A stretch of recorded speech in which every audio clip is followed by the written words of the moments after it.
সূরাতুন নামলের মধ্যে আল্লাহ কেন দুইটা বিসমিল্লাহ দিলেন আজকে আমরা কারণ জানব। এই দুনিয়ার জমিনে আল্লাহ রাব্বুল আলামিন চারজন বাদশাকে গোটা পৃথিবীর বাদশাহী দান করেছিল, যাদের রাজত্বের সীমানা ছিল সূর্য উদয় হতে সূর্য ডোবা পর্যন্ত।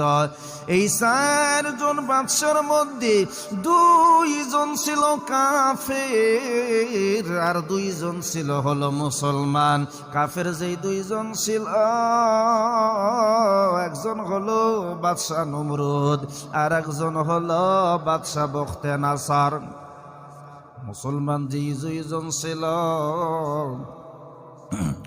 একজন হলো হযরতি বাদশাহ জুলকারনাইন।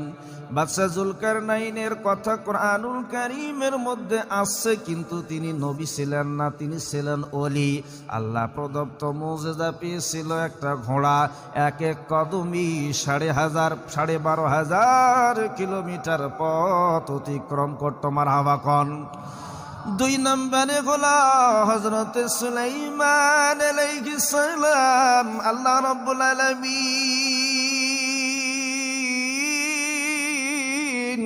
গোটা পৃথিবীর রাজত্ব দিয়েছিলেন, যেনার দৈর্ঘ্য 300 মাইল, প্রস্থ 300 মাইল, বিশাল একটা সিংহাসন ছিল।